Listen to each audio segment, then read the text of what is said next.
Hey traders, welcome back to another Forex Market Preview. If you guys are new, my name is Akil Stokes. I am the Chief Currency Analyst and Head Trading Coach over at TradingPower.com. And this is a weekly video that we produce in order to give you some insight to our trading philosophy and a look at how we perform technical analysis in the market. Today, we'll be taking a look at the pound yen and really walking you through some top-down analysis, meaning taking you from the higher time frames and working our way down to the lower time frames, taking a look at the bigger perspective on the market and then the actual trading opportunity that is, potentially on the horizon. But before I get into that, I just want to say a big thank you to everyone that joined me this Thursday for our live trading workshop. I did a live broadcast on YouTube called 10 Reasons Traders Fail, and we had a few hiccups, a little audio issue. I did upload a newer version of that video where the audio is slightly better, but when it was all said and done, you guys said that it was a tremendous amount of worth. The comments were amazing. Someone even wrote in saying that they got the same amount of worth from this workshop that they did from our Into the Gray seminar.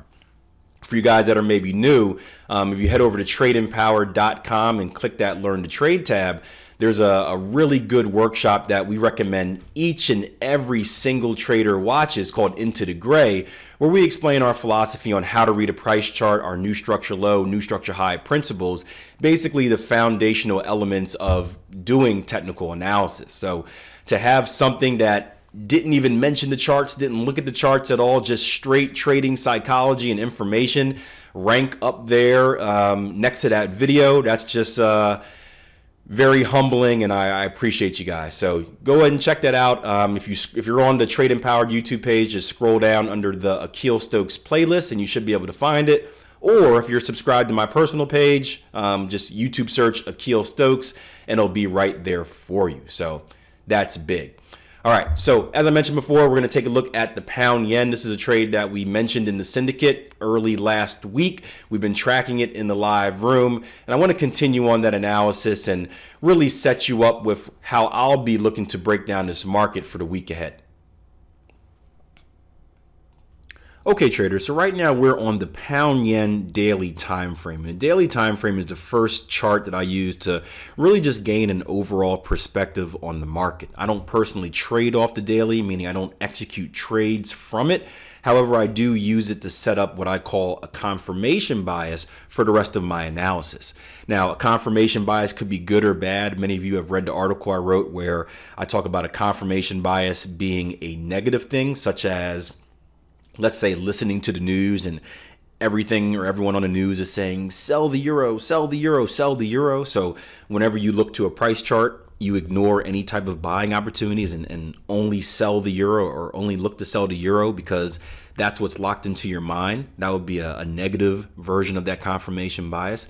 A positive version of that confirmation bias, however, would mean looking at a price chart, doing your analysis. Your analysis tells you should be looking for this type of trading opportunity. Then once you go down to your lower time frames or your trading time frames, you're only locked in on that single trading opportunity. And that kind of helps simplify what you're looking at in the market. But if we take a basic look at what's been happening here on pound yen, you'll see this. We have a swing high to swing low. Outside return, you can see the market channels a little bit. We continue to put in lower highs. So again, here's our first high, here's our second high, here's our third high, and you can see as we drift further and further down, our highs keep becoming lower and lower and lower. Now, recently, we have just breached, we've broken and closed above our previous level of structure right here at this blue line.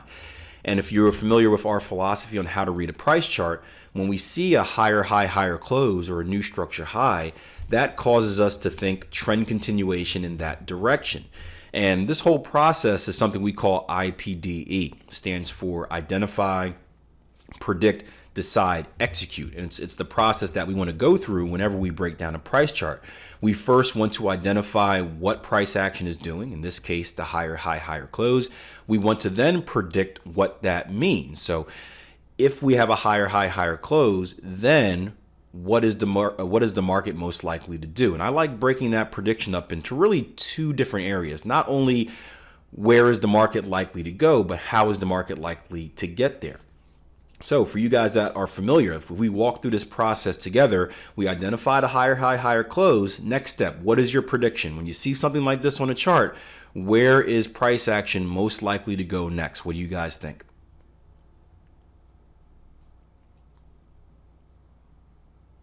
All right, if you said higher, you're correct. And if you identified where as far as higher, and you looked at this next level of structure, then you're thinking exactly what I'm thinking. Now, why that level of structure, Akil? Well, structure leaves clues. Structure tends to act like a magnet. When I say structure, I mean support and resistance levels. It tends to act like a magnet, meaning the market is kind of gravitated towards that level. So if I'm looking for the next stopping point for price action, I would predict that our next stopping point is going to be right up here around the 138 even level. Now, I mentioned before, there are two parts of this prediction. Not only where is price action likely to go, which you can see right here, but how is price action likely to get there? So again, I want to pause this tape for a little bit and give you a chance to kind of guess before I just give you the answer.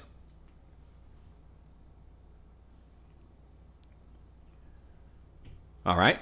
If you said a retest of previous structure, then you'd be correct. Just as structure acts like a magnet right here, price being driven towards a level of potential resistance, that level of potential resistance that was just broken should now act as support. So if we take a look at, find my drawing tools here. If we take a look at this level, which once was resistance, as soon as it was broken, right? As soon as it was broken, we can now look at it as a level of potential support. So if price action is going to come to this level, it can either go straight up to that level as we saw, or we can retrace back in the previous structure, have a little bit of relief before extending to that higher level. And what this does is it sets up a trading opportunity for both trend continuation and counter trend traders. A lot of traders think, oh, I'm a counter trend trader, so I don't need to learn about retracements and pullbacks and stuff like that. Or, hey, I'm a trend continuation trader, so I don't really care about support and resistance. I don't need to know that. Well, that's false. You need to know about all of this stuff, whether you're a trend continuation trader or a counter trend trader. And as you can see, that fundamental level of analysis is going to be very important no matter what your tactic is. So if I'm a counter trend trader, I'm just saying if price action comes to this level, then I'm looking for my selling opportunity.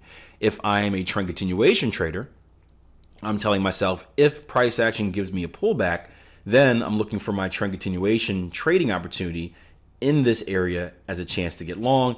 And of course, if you're a trader that does both, you can look to do both. You can look to buy it up here, take profits off at previous resistance, and then look for maybe another potential trading opportunity to the downside.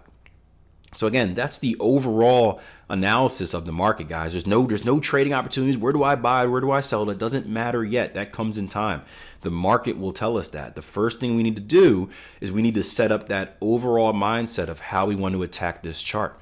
So let's head down to our 4-hour time frame, our lower time frame. We'll go 4-hour and hourly, and we can start to break down this level a little bit further, because you can see it's a pretty big green box. Our green box goes from 132.40s to essentially 129.40, so about a 300 pip zone. It's a pretty wide zone for a potential reversal. Pound yen's a little different. This is a pair we call the graveyard, or I know Jason Greystone in his London live room, he calls it the beast, because it typically has a very large ATR and it's been known to take some violent swings. It's a very difficult pair to trade. So for you guys starting out, you probably want to leave this outside of your portfolio to begin with. But it's not a bad pair by any means, at least in my experience. I've had pretty good success trading it over the years. Just the losses are going to be big and the wins are going to be big too, though. But as we break down this level, we can go back to, again, the basics of reading a price chart, right? And we can ignore this kind of junk. This is the market kind of just making its way up, slowly drifting higher. But let's look at our most recent moves in price action, right? Let's start with our initial starting point down here, and let's just measure it out. Swing low to swing high, we come up, we have a little double top right there, right? Where does that double top come at? Look left, you're gonna get sick of me saying this. Look left, structure leaves clues, right? Previous double top comes right at a previous level of structure. that double top holds and the market reverses, right? Boom, decline. We then shoot straight up, right? Break and close above that previous level of resistance. Once resistance is broken, we can now look at it as being what? I'm actually going to go down to an hourly time frame to make this a little bit clearer for you. Once resistance is broken, it then becomes what? Yep, potential support. And you can see the market come back into that previous double top, which was violated, find support, and then come higher. The market is now, we came off a pretty aggressive move, and we're starting to lose momentum. I don't want to get into too much detail about this, but typically this type of movement in price action, I would expect a decline. I would expect some type of relief. I would expect there was some type of profit taking up here from those who got involved down here. And typically you see some type of retracement. Now, if I'm looking for a retracement to get long, right? I'm looking for the market to pull back because I'm looking for that trend continuation opportunity. Where do you think I'm looking at on this chart in order to do so? Again, structure leaves clues. I had a conversation today with a guy on Twitter. Actually, a former client of mine, Rick, did a nice poll about backtesting. He said, I think he asked, how many people do backtesting, or do you think backtesting is important? And the results were astonishing. It was about 75% of people, I think, never did backtesting. I'll see if I can put an image of the poll he put up on this video. But I was in a discussion with a guy on Twitter asking about, well, Akil, why is backtesting important? Why would the past have any effect on the future? And it's true to an extent, right?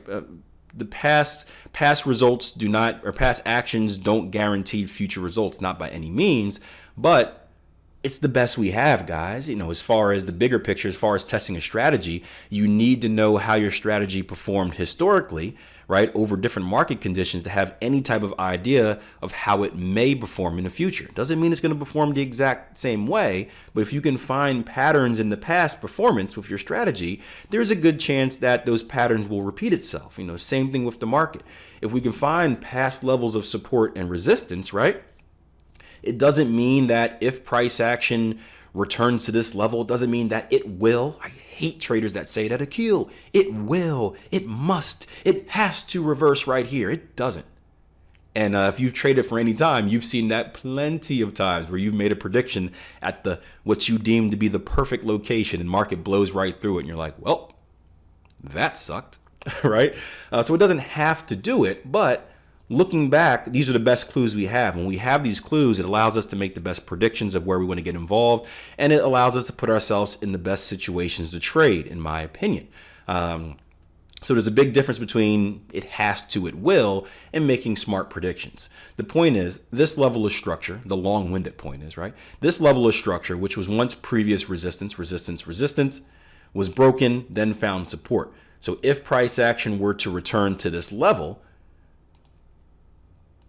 I would expect a similar outcome. At least this would give me a zone.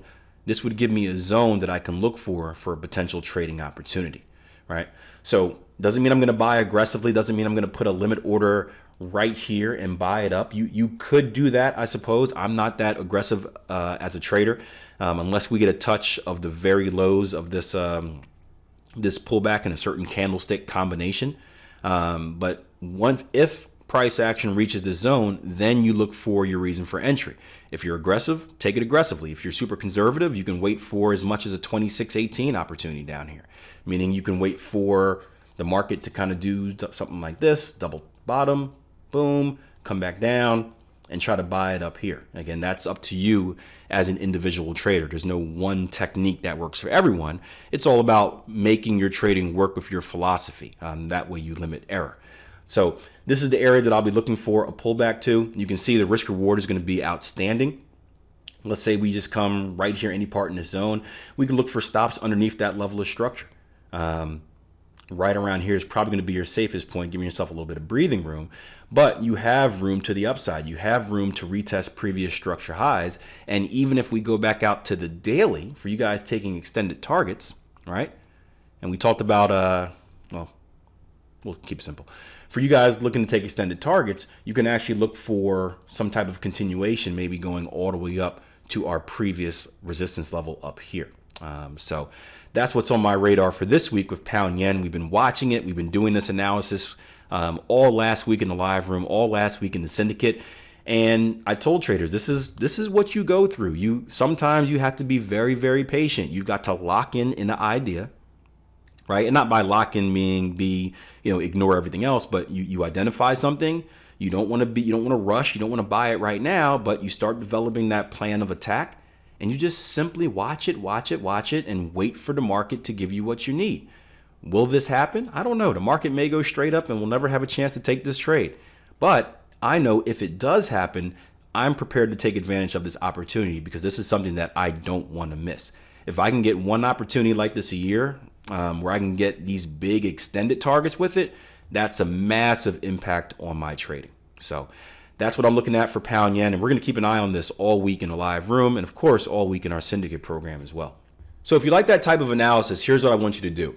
Head over to www.tradingpower.com and check out our syndicate program. It's an entry-level program where you get analysis like this each and every day. Charles does a 20-minute war room meeting where he cycles through charts and shows you everything that is on his radar for the day. I will update you with the trading ideas we have in our live trading room through our desktop software. I guess it's a web-based software now, called the Trade Floor, so you can access it from anywhere. I also try to shoot you guys 1 to 2 videos a week showing you some longer term trading ideas that are on my radar.